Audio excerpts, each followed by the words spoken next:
केंद्र सरकार ने पूर्व प्रधानमंत्री पीवी नरसिम्हा राव को सर्वोच्च नागरिक सम्मान देने का ऐलान किया है। पीवी नरसिम्हा राव 20 जून 1991 को देश के प्रधानमंत्री बने थे। इसके साथ ही केंद्र सरकार ने चौधरी चरण सिंह और वैज्ञानिक MS स्वामीनाथन को भी भारत रत्न देने का ऐलान किया। प्रधानमंत्री नरेंद्र मोदी के ऐलान के बाद कांग्रेस की पहली प्रतिक्रिया सामने आई है। कांग्रेस की पूर्व अध्यक्ष और सांसद सोनिया गांधी से जब सवाल पूछा गया तो उन्होंने कहा कि इस फैसले का स्वागत करते हैं। प्रधानमंत्री नरेंद्र मोदी ने सोशल मीडिया प्लेटफॉर्म X पर अपने पोस्ट में कहा कि यह बताते हुए खुशी हो रही है कि हमारे पूर्व प्रधानमंत्री पीवी नरसिम्हा राव को भारत रत्न से सम्मानित किया जाएगा। एक प्रतिष्ठित विद्वान और राजनेता के रूप में नरसिम्हा राव ने विभिन्न क्षमताओं में भारत की बड़े पैमाने पर सेवा की। उन्हें आंध्र प्रदेश के मुख्यमंत्री और केंद्रीय मंत्री और कई वर्षों तक संसद और विधानसभा सदस्य के रूप में किए गए कार्यों के लिए समान रूप से याद किया जाता है।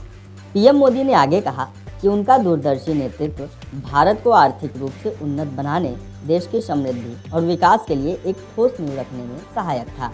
प्रधानमंत्री मोदी ने ट्वीट में कहा कि प्रधानमंत्री के रूप में नरसिम्हा राव का कार्यकाल महत्वपूर्ण उपायों द्वारा चिन्हित किया गया था, जिसने भारत को वैश्विक बाजारों के लिए खोल दिया, जिससे आर्थिक विकास के नए युग को बढ़ावा मिला। इसके अलावा भारत की विदेश नीति, भाषा और शिक्षा के क्षेत्रों में उनका योगदान एक ऐसे राजनेता के रूप में उनकी बहुमुखी विरासत को रेखांकित करता है, जिन्होंने न केवल महत्वपूर्ण परिवर्तनों के माध्यम से भारत को आगे बढ़ाया, बल्कि इसकी सांस्कृतिक और बौद्धिक विरासत को भी समृद्ध किया। इसके अलावा केंद्र सरकार ने पूर्व प्रधानमंत्री चौधरी चरण सिंह को भी भारत रत्न देने का ऐलान किया। पीएम मोदी ने सोशल मीडिया प्लेटफॉर्म X पर जानकारी देते हुए लिखा कि हमारी सरकार का यह सौभाग्य है कि देश के पूर्व प्रधानमंत्री चौधरी चरण सिंह को भारत रत्न से सम्मानित किया जा रहा है। यह सम्मान देश के उनके लिए अतुलनीय योगदान को समर्पित है।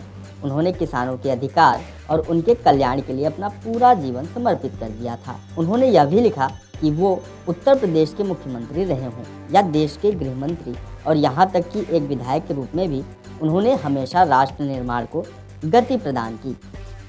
वो आपातकाल के विरोध में डटकर खड़े रहे। हमारे किसान भाई बहनों के लिए उनका समर्पण भाव और इमरजेंसी के दौरान लोकतंत्र के लिए उनकी प्रतिबद्धता पूरे देश को प्रेरित करने वाली है।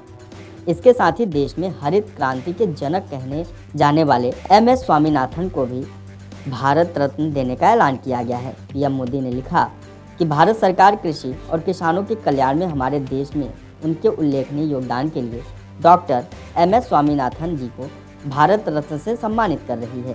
उन्होंने चुनौतीपूर्ण समय के दौरान भारत को कृषि में आत्मनिर्भरता हासिल करने में महत्वपूर्ण भूमिका निभाई और भारतीय कृषि को आधुनिक बनाने की दिशा में उत्कृष्ट प्रयास किए।